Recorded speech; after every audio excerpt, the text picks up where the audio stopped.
ಸ್ತ್ರೀ 2 ಇದು ಅಮರ್ ಕೌಶಿಕ್ ಅವರು ಡೈರೆಕ್ಟ್ ಮಾಡಿರುವಂಥ ಚಿತ್ರ. ಇದು 2018ರಲ್ಲಿ ಬಂದಂಥ ಸ್ತ್ರೀ ಸಿನಿಮಾದ ಸೀಕ್ವೆಲ್ ಕೂಡ ಹೌದು. ಹಾಗೆಯೇ ಹಿಂದಿ ಇಂಡಸ್ಟ್ರಿನಲ್ಲಿ ಶುರು ಆಗಿರೋ ಸೂಪರ್ ನ್ಯಾಚುರಲ್ ಯೂನಿವರ್ಸ್ನ ಮೇನ್ ಸಿನಿಮಾ ಕೂಡ ಹೌದು. ಇದೊಂದು ಯೂನಿವರ್ಸ್. ಇಲ್ಲಿ ಸ್ತ್ರೀ, ಭೇಡಿಯಾ ಹಾಗೆ ರೀಸೆಂಟ್ ಆಗಿ ಬಂದಂಥ ಮುಂಜಿಯಾ ಸಿನಿಮಾ ಕೂಡ ಸೇರ್ಕೊಂಡಿದೆ. ಅಂಡ್ ಈಗ ಸ್ತ್ರೀ 2 ಇವರೆಲ್ಲ ಈಗ ಒಟ್ಟಿಗೆ ಬರ್ತಾ ಇದ್ದಾರೆ. ಅಂಡ್ ಬರ್ತಾ ಬರ್ತಾ ಇನ್ನ ಏನೋ ದೊಡ್ಡ ಶಕ್ತಿಯನ್ನ ಎದುರು ಹಾಕೊಳ್ತಾ ಇದ್ದಾರೆ. ಸೊ ಆ ಜರ್ನಿಯಲ್ಲಿ ಇದು ಒಂದು ಮೊದಲ ಹೆಜ್ಜೆ ಅಂತ ಹೇಳ್ಬೋದು. ಇನ್ನು ಇದರ ಪ್ಲಾಟ್ ವಿಷಯಕ್ಕೆ ಬರೋದಾದ್ರೆ, ಹೋದ ಸಿನಿಮಾದಲ್ಲಿ ಚಂದೇರಿಲಿ ಗಂಡು ಮಕ್ಕಳು ಕಾಣೆ ಆಗ್ತಾ ಇದ್ರು, ಆದ್ರೆ ಈಗ ಇಲ್ಲಿ ಹೆಣ್ಣು ಮಕ್ಕಳು ಕಾಣೆ ಆಗ್ತಾ ಇದ್ದಾರೆ.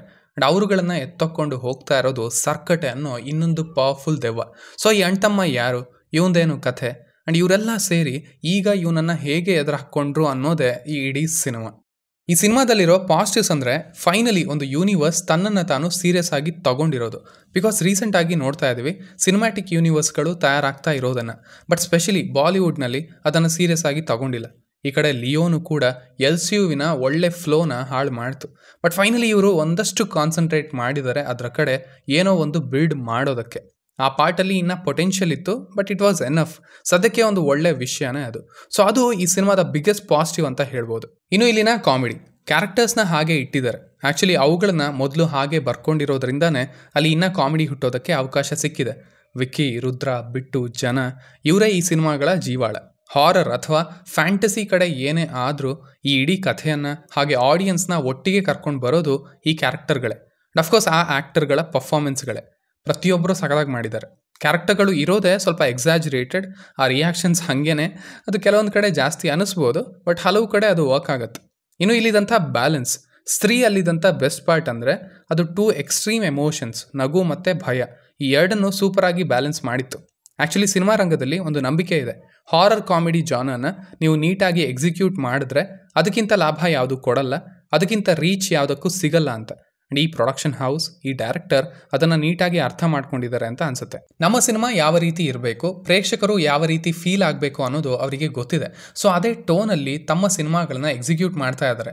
ಅದಕ್ಕಿಂತ ಕೆಳಗೂ ಇಲ್ಲ, ಮೇಲೂ ಇಲ್ಲ. ಅದು ಇಲ್ಲೂ ಕಂಟಿನ್ಯೂ ಆಗಿದೆ. ಅಂಡ್ ಅದು ಕೂಡ ಒಂದು ದೊಡ್ಡ ಪಾಸಿಟಿವ್ ಈ ಸಿನಿಮಾಗೆ. ಇನ್ನು ಇಲ್ಲಿನ ಕ್ಯಾರೆಕ್ಟರ್ಗಳನ್ನು ಯೂಸ್ ಮಾಡ್ಕೊಂಡಿರೋ ರೀತಿ ಚೆನ್ನಾಗಿತ್ತು. ಒಂದು ಅವೆಂಜರ್ಸ್ ರೀತಿ ಸಣ್ಣದಾಗಿ ಎಸ್ಟಾಬ್ಲಿಷ್ ಮಾಡಿದ್ದಾರೆ.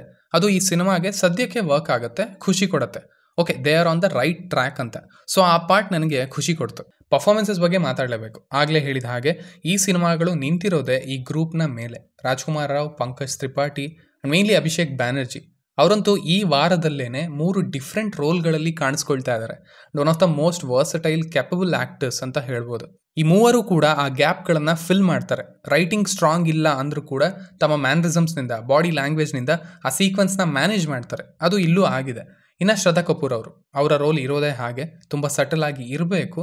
ಸೊ ಅವರು ಅದನ್ನು ಮೇಂಟೈನ್ ಮಾಡಿದ್ದಾರೆ ಇಲ್ಲಿ ಅಂತ ಹೇಳ್ಬೋದು. ಇನ್ನು ಇದರ ನೆಗೆಟಿವ್ಸ್ ಕಡೆ ಬರೋದಾದರೆ, ಇದರ ಸೆಕೆಂಡ್ ಹಾಫ್ನಲ್ಲಿ ನಾನು ಸ್ವಲ್ಪ ಡಿಸ್ಕನೆಕ್ಟ್ ಆದೆ. ಅಂದರೆ ಅಲ್ಲಿ ಸ್ವಲ್ಪ ಬೇಗ ಸೀರಿಯಸ್ ಆಗಬೇಕಿತ್ತು ಈ ಕಥೆ. ಅಲ್ಲಿ ಒಂದು ದೊಡ್ಡ ಕೇಮಿಯೋವನ್ನು ತಂದಿದ್ದಾರೆ, ಅದು ಬಂದದ್ದು ಓಕೆ, ಬಟ್ ಆ ಆ್ಯಕ್ಟರ್ ಯಾಕೆ ಬೇಕಿತ್ತು ಐ ಡೋಂಟ್ ನೋ. ಇನ್ಮೇಲಿಂದ ಅವರಿಗೆ ಇಂಪಾರ್ಟೆನ್ಸ್ ಇರುತ್ತೆ, ಈ ಯೂನಿವರ್ಸ್ನ ದೊಡ್ಡ ಮಾಡ್ತಾ ಇದ್ದಾರೆ, ಅದೆಲ್ಲ ಓಕೆ, ಬಟ್ ಆ ಪೋರ್ಷನ್ಸ್ ಪರ್ಸ್ನಲಿ ಅಷ್ಟು ವರ್ಕ್ ಆಗಲಿಲ್ಲ. ಅಂಥ ಕಾಮಿಡಿ ಕೂಡ ಅದು ನಂಗೆ ಸರಿ ಹೋಗಲ್ಲ. ಸೊ ಸೆಕೆಂಡ್ ಹಾಫ್ನಲ್ಲಿ ಸುಮ್ಮನೆ ಒಂದಷ್ಟು ಫಿಲ್ಲರ್ಸ್ ಬಂದ್ವು ಅಂತ ಅನ್ನಿಸ್ತು, ಆಲ್ಮೋಸ್ಟ್ ಪ್ರೀ ಕ್ಲೈಮ್ಯಾಕ್ಸ್ ತನಕ. ಸೊ ಇಟ್ ವಾಸ್ ಡ್ರ್ಯಾಗ್ಡ್ ಅ ಬಿಟ್. ಇನ್ನು ಈ ಥರದ ಸಿನಿಮಾಗಳಲ್ಲಿ ತುಂಬ ಪೊಟೆನ್ಷಿಯಲ್ ಇರುತ್ತೆ ಒಂದಷ್ಟು ಡೀಟೇಲ್ಸ್ನ ಇಡೋದಕ್ಕೆ, ಬಟ್ ಇವರು ತುಂಬ ಸ್ಟ್ರೈಟ್ ಫಾರ್ವರ್ಡ್ ಆಗಿ ಇದಾದರೆ ಇದು, ಹಿಂಗಾದರೆ ಹಿಂಗೆ ಅಂತ ಅದನ್ನು ಈಸಿ ಮಾಡ್ಕೊಳ್ತಾ ಇದ್ದಾರೆ. ಸೊ ಆ ಫಿಲ್ಲರ್ ಪೋರ್ಷನ್ ಏನಿತ್ತು ಅಲ್ಲಿ ಪ್ರಾಪರಾಗಿ ಸ್ಟೇಜ್ ವೈಸ್ ಒಂಥರ ಚಾಲೆಂಜಸ್ ಇಟ್ಟಿದ್ರೆ ಆ ಫ್ಯಾಂಟಸಿ ಅಡ್ವೆಂಚರ್ ಎಲಿಮೆಂಟ್ ಕೂಡ ಬಂದಿರೋದು. ಸೊ ಅದು ಆ ಕಷ್ಟ ಅನ್ನೋದು ಫೀಲ್ ಆಗಲಿಲ್ಲ ಅಷ್ಟು. ಅಫ್ಕೋರ್ಸ್ ಇಲ್ಲಿ ಕಾಮಿಡಿನ ಮಿಸ್ ಮಾಡಬಾರ್ದು ಅನ್ನೋದು ಇವರ ಗುರಿ, ಬಿಕಾಸ್ ಥಿಯೇಟರ್ನಲ್ಲಿ ಅದು ವರ್ಕ್ ಆಗುತ್ತೆ. ಸ್ಟಿಲ್ ಆ ಡೀಟೇಲ್ಸ್, ಚಾಲೆಂಜಸ್ ಇಟ್ಟಿದ್ರೆ ಚೆನ್ನಾಗಿರೋದು, ಬಿಕಾಸ್ ಅಲ್ಲಿ ಜಾಗ ಇತ್ತು ಅದಕ್ಕೆ ಕೂಡ. ಆ ಡೀಟೇಲ್ಸ್ ಬಂದಾಗ ಇಲ್ಲಿ ಬಂದಂಥ ಕೇಮಿಯೋಗಳಿಗೆ ಇನ್ನೂ ಒಳ್ಳೆ ವ್ಯಾಲ್ಯೂ ಸಿಗುತ್ತೆ. ಇನ್ನು ಆ ಟೀಮ್ ಅಪ್ ಸೀಕ್ವೆನ್ಸಸ್ ಏನಿರುತ್ತೆ ಅದು ಬೆಟರ್ ಆಗುತ್ತೆ. ಸೊ ಐ ಹೋಪ್ ಅದನ್ನೇ ಇವರು ಮುಂದೆ ಮಾಡ್ತಾರೆ ಅಂತ. ಇದಕ್ಕೆ ಪೊಟೆನ್ಷಿಯಲ್ ಇದೆ, ಅದನ್ನು ಚೆನ್ನಾಗಿ ಬಳಸ್ಕೊಳ್ಬೇಕಷ್ಟೆ. ಸೊ ಸಿಂಪಲ್ ಆಗಿ ಹೇಳೋದಾದರೆ it was a good watch ಅಂತ ಹೇಳ್ತೀನಿ. ಒಳ್ಳೆ ಬ್ಯಾಲೆನ್ಸ್ ಸಿನಿಮಾ, ಕಾಮಿಡಿ ಹಾರರ್ ಎರಡೂ ಇದೆ. ಸೆಕೆಂಡ್ ಹಾಫ್ ತುಂಬ ಬೆಟರ್ ಆಗ್ಬೋದಿತ್ತು, ಅಲ್ಲಿ ಮತ್ತೆ ಕಾಮಿಡಿ ಡಾಮಿನೇಟ್ ಮಾಡಿದೆ, ಅದು ಪರ್ಸ್ನಲಿ ವರ್ಕ್ ಆಗಲಿಲ್ಲ. ಬಿಟ್ರೆ ಐ ಥಿಂಕ್ ಇವರು ಒಂದು ಒಳ್ಳೆ ಟ್ರ್ಯಾಕ್ನಲ್ಲಿ ಇದ್ದಾರೆ. ಒಂದು ವೆಲ್ ಎಸ್ಟಾಬ್ಲಿಷ್ಡ್ ಯೂನಿವರ್ಸ್ನ ಎಕ್ಸ್ಪೆಕ್ಟ್ ಮಾಡ್ಬೋದು ಮುಂದೆ. ಅದಕ್ಕಾಗಿ ಈ ಥರದ ಪ್ರಯತ್ನಗಳಿಗೆ ಇಲ್ಲಿ ಸಪೋರ್ಟ್ ಇದ್ದೇ ಇರುತ್ತೆ. ಇದನ್ನು ನೋಡಬೇಕಂದ್ರೆ ನೀವು ಸ್ತ್ರೀ ಹಾಗೆ ಭೇಡಿಯಾನ ನೋಡಿರಲೇಬೇಕು. ಮುಂಜಿಯಾ ಬಗ್ಗೆ ತಿಳ್ಕೊಂಡಿದ್ರೆ ಸಾಕಾಗತ್ತೆ. ಸೊ ಇಷ್ಟು ನನ್ನ ರಿವ್ಯೂ ಆಗಿತ್ತು ಈ ಸಿನಿಮಾದ ಬಗ್ಗೆ. ಇನ್ನು ನೀವು ಆಲ್ರೆಡಿ ಈ ಸಿನಿಮಾವನ್ನು ನೋಡಿದರೆ ನಿಮಗೆ ಇದು ಹೇಗನ್ನಿಸ್ತು ಅನ್ನೋದನ್ನು ಖಂಡಿತ ಕೆಳಗಡೆ ತಿಳಿಸಿ. ಆ್ಯಸ್ ಯೂಶುವಲ್ ಮತ್ತೆ ಸಿಗೋಣ.